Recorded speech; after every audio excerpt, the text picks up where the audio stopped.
Good, happy Thursday evening, November 5th, 2020. I'm Riley King, and welcome to this Thursday evening edition of The News with Riley King. Let's begin. We do want to let you know that we are expected to be hearing from President Donald Trump at some time. President Donald Trump will deliver remarks sometime around 6:30 p.m. as votes continue to be counted in key states across the country in the United States. We can also tell you that President Donald Trump has not been seen in the public since his election night address. So, this will be interesting to see what President Trump will be saying to the voters this evening and to the nation. Let's get to your national election results and see what and where the results stand right now. Much interaction between those two groups. Oops, we didn't want that video to go. Okay, as you can see, here are the results for this race in this election. Joe Biden, as you can see, is in the lead. He has 253 votes, and Donald Trump only has 214. Either Donald Trump or Joe Biden need 270 to win this race and election. So as you can see right now, Joe Biden is in the lead of this race. But there are a few states we are waiting on, and once we get those states, we will be sure to give you that information once more states tell us. Let's go to your 2020 election updates and live updates. Your top headlines: Trump to speak at 6:30 p.m. We are waiting for Donald Trump to speak sometime around this time. It is 6:44 p.m. right now. Still nothing, but we are just standing by and waiting. And hopefully we can do this broadcast before he comes on air.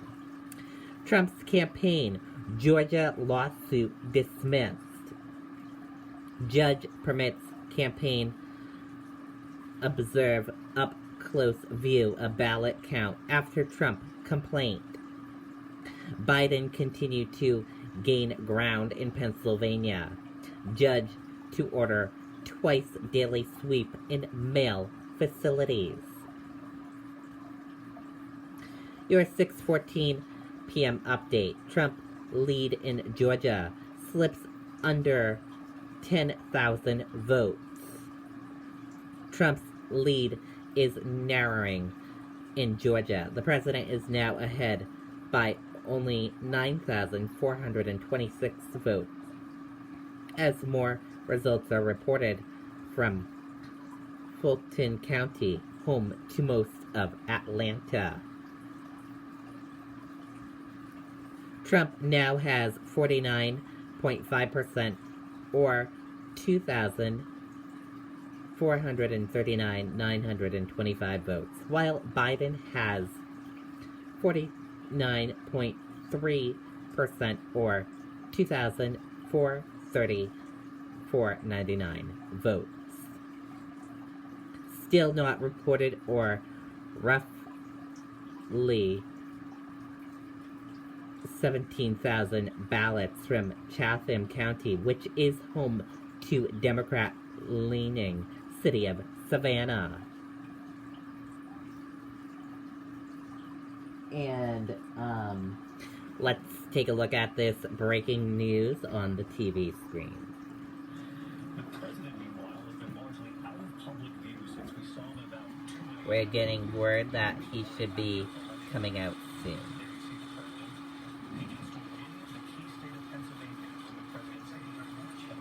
Here is the president now.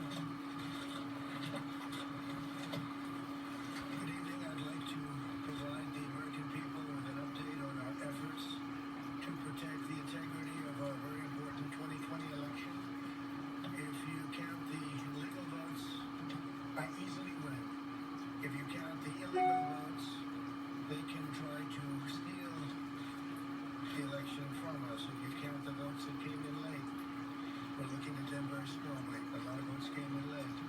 I've already decisively won many critical states, including massive victories in Florida, Iowa, Indiana, Ohio. To name just a few, we won these and many other victories despite historic election interference from big reasons, but instead there was a big, and it's been properly acknowledged actually by the media. They were, I think, very impressed, but that was it.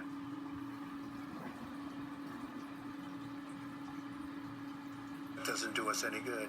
We kept the Senate having twice as many seats to defend as Democrats, and in a really much more competitive states, we did a fantastic job with the Senate. I think we're very proud of what's happened there. We had many more seats to defend. They spent almost $200 million on Senate races in South Carolina and Kentucky alone, 2 races, and hundreds of millions of dollars overall against us. At the national level, our opponents' major donors were Wall Street bankers and special interests. Our major donors were police officers, farmers, everyday citizens. Yet for the first time ever, we lost 0 races in the House. I was talking to Kevin McCarthy today. He said he couldn't believe it. 0 races. Very unusual thing, 0. And actually won many new seats, with, I think, many more on the way. This was also the year of the Republican woman. More Republican women were elected to Congress than ever before. That's a great achievement.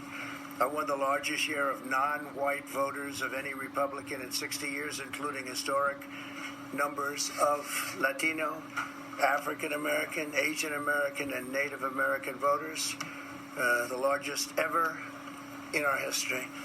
We grew our party by 4 million voters, the greatest turnout in Republican Party history. Democrats are the party of the big donors, the big media, the big tech, it seems, and Republicans have become the party of the American worker, and that's what's happened. And we're also, I believe, the party of inclusion. As everyone now recognizes, media polling was election interference in the truest sense of that word, by powerful special interests. These really phony polls, I have to call them phony polls, fake polls, were designed to keep our voters at home, create the illusion of momentum for Mr. Biden, and diminish Republicans' ability to raise funds. They were what's called suppression polls. Everyone knows that now. And it's never been used to the extent that it's been used on this last election. To highlight just a few examples, the day before election, Quinnipiac, which was wrong on every occasion that I know of, had Joe Biden up by 5 points in Florida, and they were off by 8.4 points, and I won Florida easily. So they had me losing Florida by a lot, and I ended up winning Florida by a lot. Other than that, they were very accurate. They had him up 4 points in Ohio, and they were up by 12.2 points. And they also won Ohio, great state of Ohio, very easily. And the Washington Post said Biden up 17 points in Wisconsin, and it was basically even. They were up by about 17 points. And they knew that. They're not stupid people. They knew that. Suppression. There are now only a few states yet to be decided in the presidential race. The voting apparatus of those states are run in all cases by Democrats. We were winning in all the key locations by a lot, actually. And then our numbers started miraculously getting whittled away in secret.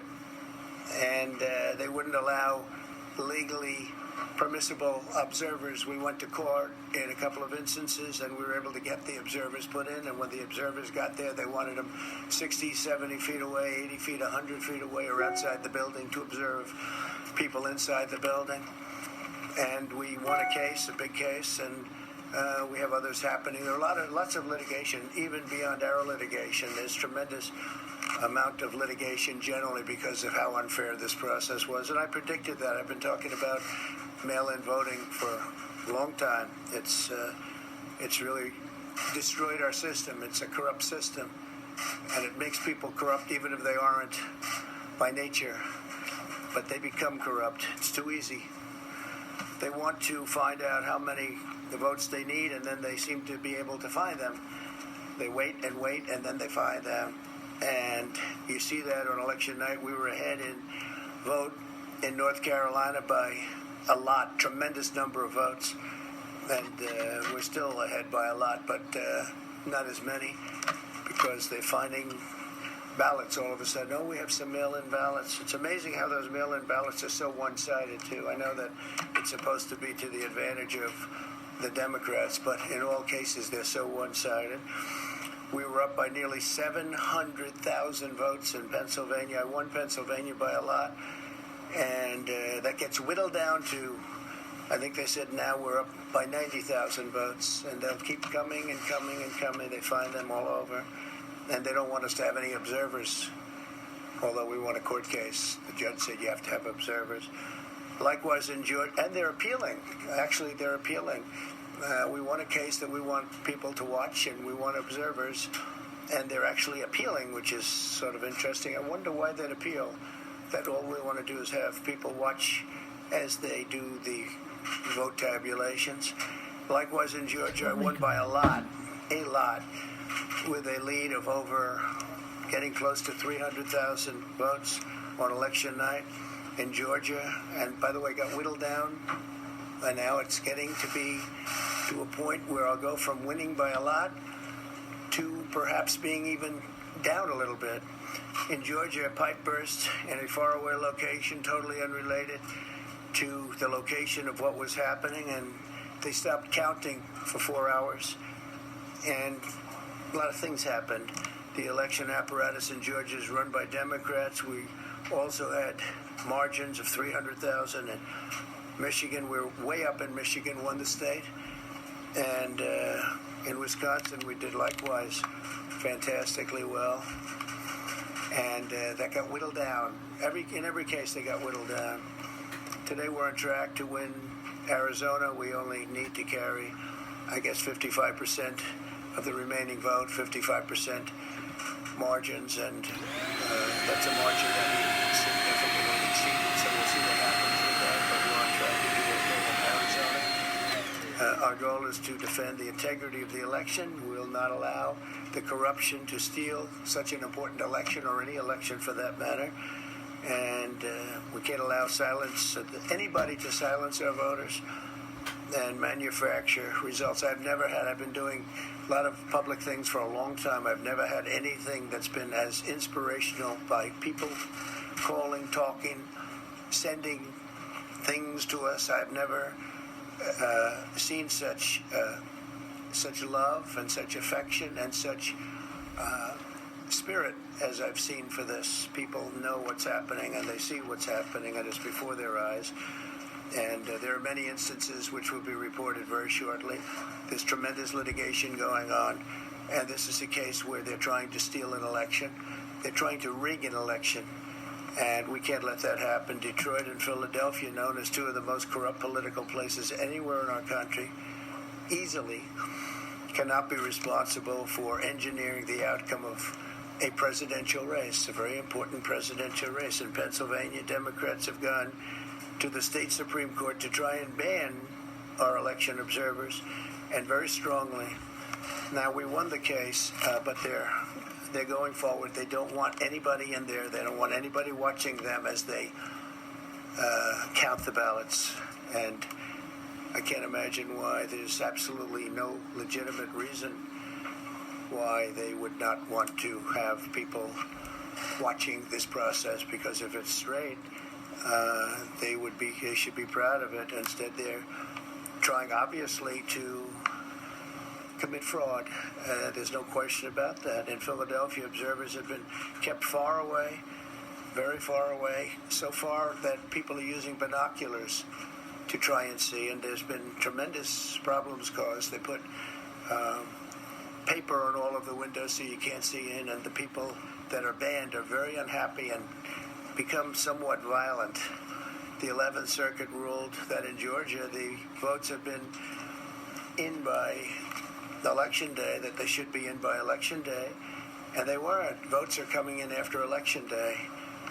And they had a ruling already that you have to have the votes in by Election Day. To the best of my knowledge, votes should be in by Election Day. And they didn't do that. Democrat officials never believed they could win this election, honestly. I really believe that.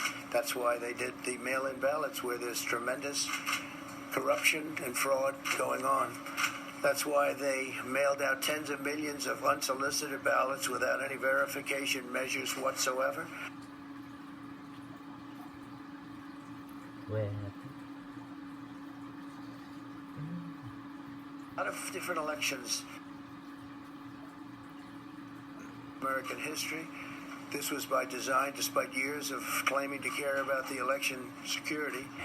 They refused to include any requirement to verify signatures, identities, or even determine whether they're eligible or ineligible to vote. People are walking in there. They have no idea. They're just taking the numbers. They're writing down things, the workers, and doing a lot of bad things. And we have a lot of information coming and litigation that you'll see that will shake even you people up, and you've seen it all. The officials overseeing the counting in Pennsylvania and other key states are all part of a corrupt Democrat machine that you've written about, and for a long time you've been writing about the corrupt Democrat machine.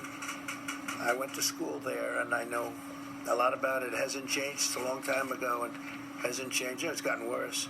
In Pennsylvania, partisan Democrats have allowed ballots in the state to be received 3 days after the election. And we think much more than that.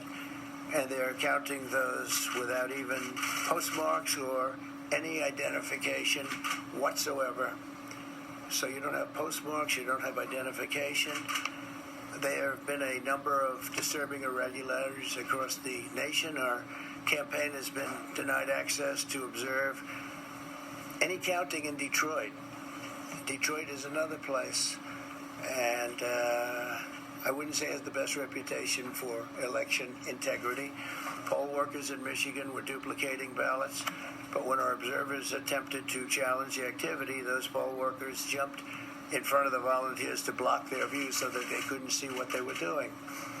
And it became a little bit dangerous. One major hub for counting ballots in Detroit covered up the windows again with large pieces of cardboard. And so they wanted to protect and block the counting area. They didn't want anybody seeing the counting, even though these were observers who were legal observers that were supposed to be there. In Detroit, there were hours of unexplained delay in delivering many of the votes for counting.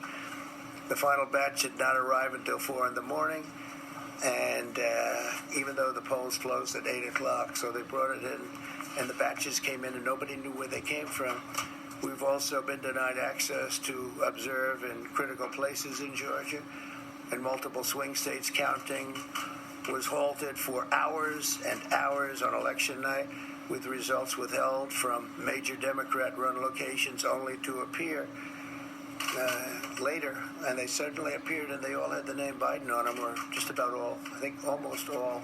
They all had the name Biden on them, which is a little strange. I challenge Joe and every Democrat to clarify that they only want legal votes, because they talk about votes, and I think they should use the word legal votes. We want every... Oh, what happened to the video?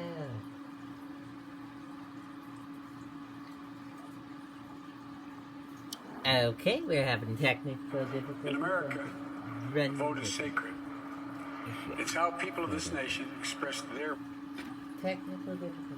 Democrat to clarify that they only want legal votes, because they talk about votes, and I think they should use the word legal votes. We want every legal vote counted, and I want every legal vote counted. We want openness and transparency. no secret count rooms, no mystery ballots, no illegal votes being cast after Election Day.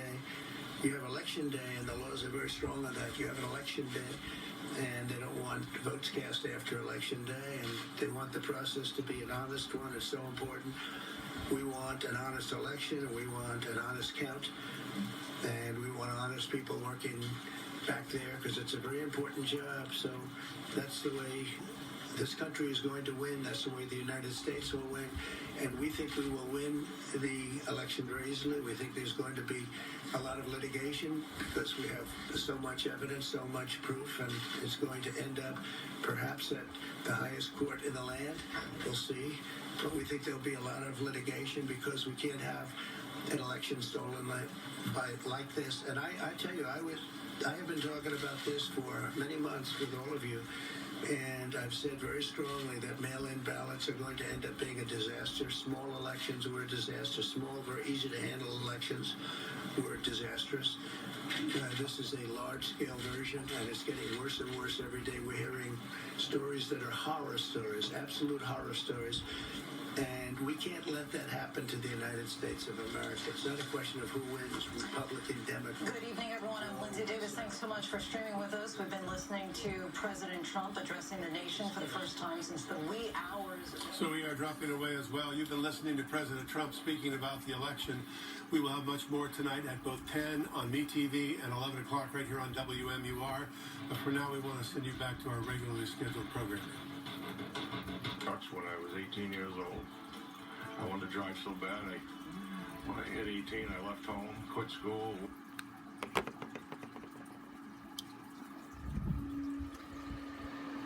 Good evening, everyone. That was President Trump you've been watching, and that's gonna end it off with our broadcast of the news with Riley King. We're gonna be ending this broadcast for the evening. Thank you for watching our broadcast for a little bit, and then Trump spoke, and now we're gonna end and move away from watching Donald Trump speak. Thank you for joining us for this evening edition of the News with Riley King. Have a wonderful evening. See you back here tomorrow for another edition of the News with Riley King. Good night and goodbye, everyone.